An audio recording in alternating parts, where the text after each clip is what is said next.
اور آج ہم میں سے بہت سو کو شکایت ہے کہ رزق کے دروازے نہیں کھل رہے ہیں، جاب نہیں مل رہا ہے۔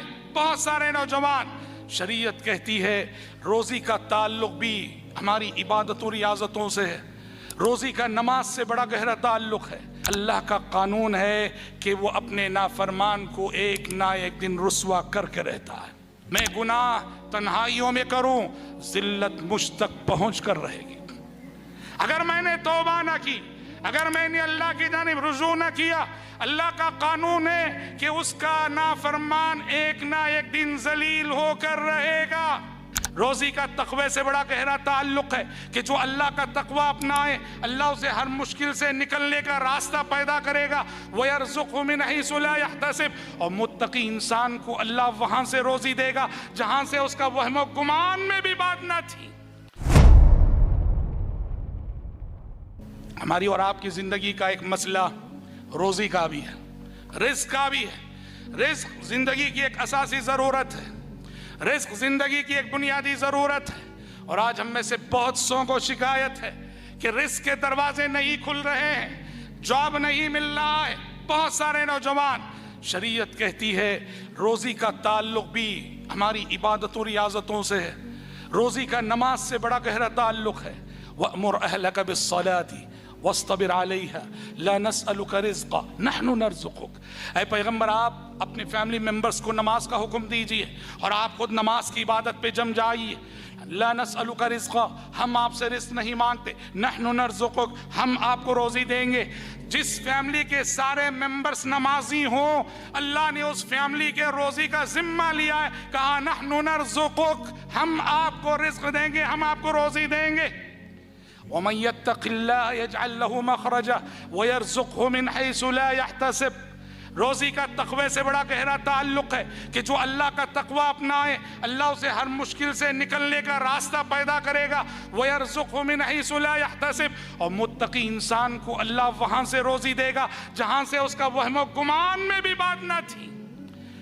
تو جب روزی کا تعلق تقوی سے ہے، روزی کا تعلق نماز سے ہے، تو یاد رکھو کہ انسان بسا اوقات اپنے معصیتوں، اپنی گناہوں کی وجہ سے بھی روزی سے محروم کر دیا جاتا ہے۔ امام البانی نے حسن قرار دیا، ان الرجل لا يحرم الرزق من اجل ذنب يصيبه۔ آپ صلی اللہ علیہ وسلم نے کہا کہ آدمی بسا اوقات اپنے گناہوں کی وجہ سے اپنی روزی سے محروم کر دیا جاتا ہے۔ جو روزی کے اسے ملنے والی ہوتی ہے، اپنی خطاؤں کی وجہ سے روزی سے انسان محروم کر دیا جاتا ہے۔ اسی طرح سے حضرات، ذلت، رسوائی اور عزت و سربلندی، اس کا تعلق بھی ہماری عملی زندگی سے ہے۔ ذلت، گناہ کے ساتھ ذلت ہے، گناہ کے ساتھ رسوائی ہے۔ میں گناہ کروں اور گناہ پہ گناہ کروں اور چاہوں کہ مجھے عزت ملتی رہے، نہیں۔ اللہ کا قانون کیا ہے جانتے ہیں؟ سلف نے کہا اب اللہ الا ان یذل من عصا، اب اللہ الا ان یذل من عصا۔ سلف کا القول ہے، اللہ کا قانون ہے کہ وہ اپنے نافرمان کو ایک نہ ایک دن رسوا کر کے رہتا ہے۔ میں گناہ پہاڑوں کی اندھیریوں میں کروں، پہاڑوں کی بلندیوں پہ کروں، میں گناہ رات کے تاریکیوں میں اور رات کے اندھیرے میں کروں، میں گناہ تنہائیوں میں کروں، ذلت مجھ تک پہنچ کر رہے گی۔ اگر میں نے توبہ نہ کی، اگر میں نے اللہ کی جانب رجوع نہ کیا، اللہ کا قانون ہے کہ اس کا نافرمان ایک نہ ایک دن ذلیل ہو کر رہے گا۔ ایک شخص راستے سے گزر رہا تھا، عہد عثمانی کی بات ہے، عثمان بن عفان رضی اللہ عنہ کا زمانہ خلافت ہے۔ ایک شخص راستے سے گزر رہا تھا، سامنے سے ایک حسین و جمیل عورت گزری۔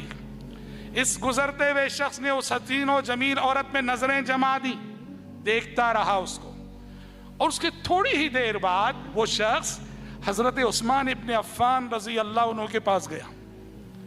حضرت عثمان بن عفان رضی اللہ عنہ نے جیسے ہی اس کا چہرہ دیکھا، حضرت عثمان نے فوراً کہا اَيَدْخُلُ عَلَيَّ أَحَدٌ وَفِي عَيْنَيْهِ أَثَرُ الزِّنَا، اَيَدْخُلُ عَلَيَّ أَحَدٌ وَفِي عَيْنَيْهِ أَثَرُ الزِّنَا، کیا ایک ایسا شخص میرے پاس آ رہا ہے جس کی آنکھوں میں زنا کا اثر دیکھ رہا ہوں؟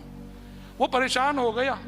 اس نے کہا اوحیم بعد رسول اللہ، اوحیم بعد رسول اللہ، ارے وحی کا سلسلہ تو اللہ کے رسول پہ ختم ہو گیا، آپ کو کیسے معلوم کہ میں نے یہ غلطی کی ہے ابھی؟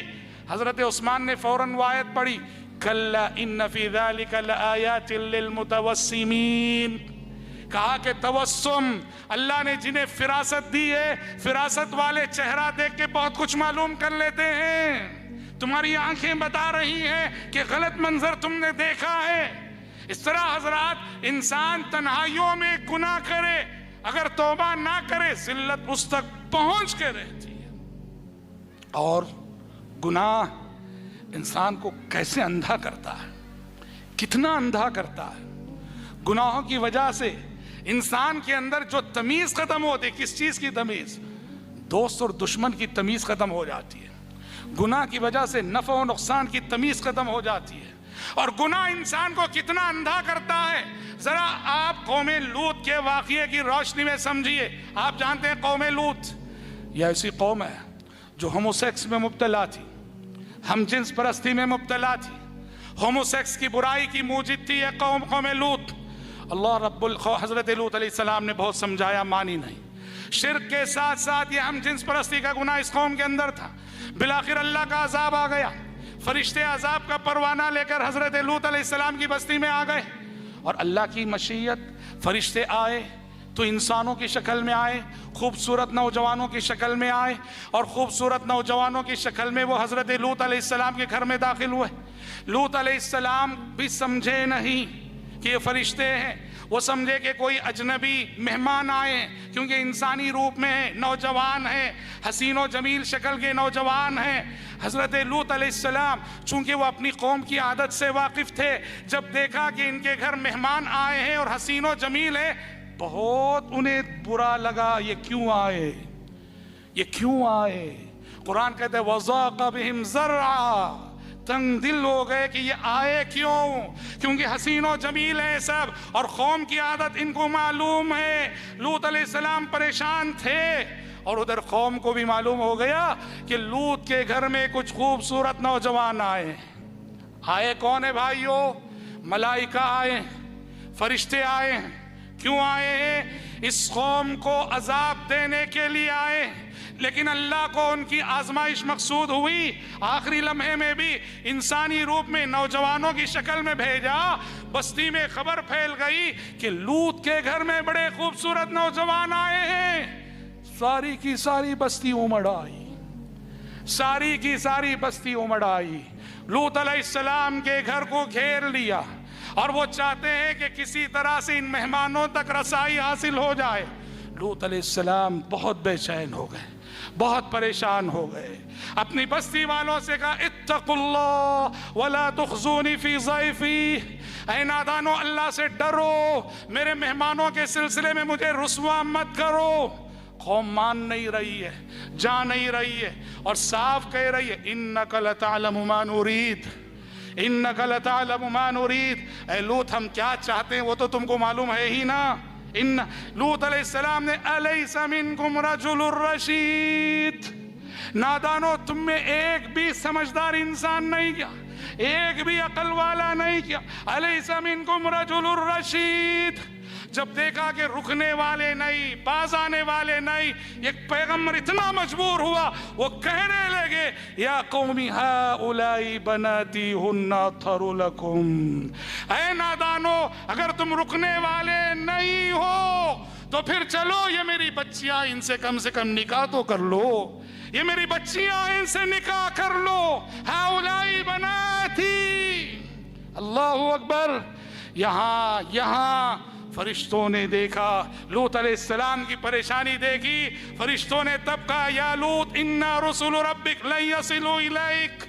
اے لوط ڈرو مت، ہم انسان نہیں، ہم فرشتے ہیں، یہ تمہارے گھر آج داخل نہیں ہو سکتے. لن یصلوا الیک فاسر باہلک. راتوں رات اپنے فیملی ممبرز کو لے کے نکل پڑو، اپنی بیوی کو چھوڑ دینا. اور پھر دیکھتے ہی دیکھتے ساری کی ساری قوم پر عذاب برسا دیا گیا، عذاب برسا دیا گیا. بھائیو اس واقعے میں جو غور طلب پہلو ہے، معصیت انسان کو کتنا اندھا کرتی ہے. انسان گناہوں کے نشے میں کتنا اندھا ہوتا ہے. جو فرشتے عذاب لے کر آئے ہیں انہی فرشتوں کی طرف یہ برائی کی نیت سے آگے بڑھ رہے ہیں. کتنا غافل ہوتا ہے انسان, اور معصیت انسان کو غفلت کی کیسی نیند سلاتی ہے.